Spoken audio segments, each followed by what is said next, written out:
మన ఉత్తరాంధ్ర మీద కూడా నేను అధ్యయనం చేయడం జరిగింది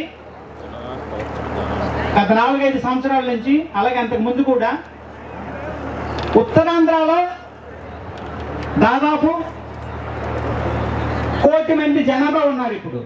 కానీ మన జనాభా 1,30,00,000 మంది ఉండాలి.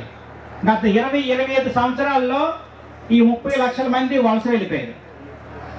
అందుకోసమనే మీరు ఎక్కడ చూసినా, విజయవాడ చూడండి, హైదరాబాద్ చూడండి, చెన్నై చూడండి, ఎక్కడ చూసినా సరే మన ఉత్తరాంధ్ర ప్రజలే కూలీలుగాను లేదనుకుంటే చిన్న చిన్న ఉద్యోగాల్లోనూ కనిపిస్తూ ఉంటారు. ఈ వలసలకి ముఖ్య కారణం ఏమిటంటే ఇక్కడ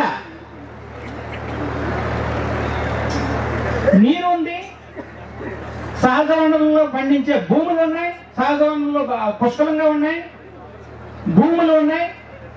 కానీ వాటిని వినియోగించుకోవడంలో వెనకబడ్డాం. ఇది వెనకబడలేదు, ఇది వెనకబడటానికి నెట్టవేయబడ్డాము అని అంటాను నేను. ఎందుకంటే 30 లక్షల ఎకరాల సాగు భూమి ఉంటే అందులో ఎంత సాగు భూమి చేస్తున్నాం తెలుసా మీకు? ఒకవేళ తెలుసుకోకపోయినా కొంచెం రాసుకోండి. ఎందుకంటే మీరు ఇక్కడ విన్న తర్వాత ఒకసారి అధ్యయనం చేయండి నేను చెప్పాను అన్నది. 30 లక్షల ఎకరాల సాగు భూమి ఉంటే కేవలం 12 లక్షల ఎకరాలు మాత్రమే సాగు చేస్తున్నాం. మిగిలిన 18 లక్షల ఎకరాలు అలాగే ఉండిపోతుంది. అలాగే నీటి లభ్యత గురించి కూడా మాట్లాడుకుంటే ఇవన్నీ ఎందుకంటే చెప్తున్నాను నేను, మనం అందరం రైతు బిడ్డలం. రైతులు బాగుంటేనే మనం బాగుంటాం. నేను ఎప్పుడు అదే ఆలోచిస్తుంటాను. నేను ఆ రైతులు బాగుంటేనే వాళ్ళ పిల్లలు బాగుంటారు. ఆ పిల్లలు బాగుంటేనే ఇంకా ఈ వలసలు అనేది ఆగుతాయి. దాంతో పాటుగా ఇక్కడ వాళ్ళకి నీటి లభ్యత గురించి మాట్లాడుతున్నాను కదా, మొత్తం 200 టీఎంసీల నీటి లభ్యత ఉంటే అందులో ఎంత వాడుతున్నాం మీకు తెలుసా? 200 టీఎంసీల నీటి లభ్యత ఉంటే అందులో కేవలం 25 టీఎంసీలు మాత్రమే వాడుతున్నాం. అబౌట్ 10%.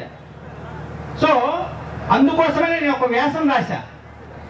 ఉత్తరాంధ్రలో చుట్టూ నీరే కానీ తాగునీరు లేదు, సాగునీరు లేదు అనే వ్యాసం రాసి, అదే రీసెంట్ గా కూడా ఒక వీడియో కూడా తీశారు. అది కొన్ని లక్షల మందికి వెళ్ళింది. అది మీలో ఎంతమంది చూశారో లేదో తెలియదు. కానీ ఇవన్నీ రెగ్యులర్ గా మీరు చూస్తూ ఉంటే మనలో నుంచి కూడా అయ్యో ఇక్కడ ఇన్ని వనరులు ఉన్నాయే, వనరులు వినియోగించుకోవడంలో ఎందుకు మనం వెనకబడుతున్నాం, ఇది ఎవరి నిర్లక్ష్యం వల్ల మనం వెనకబడుతున్నాం అనేది ప్రతి ఒక్కరికి తెలియవలసిన అవసరం ఉంది అనే దాంతోనే నేను ఎక్కువగా ఈ టైప్ ఆఫ్ యాక్టివిటీస్ చేస్తూ ఉన్నాను అన్నమాట.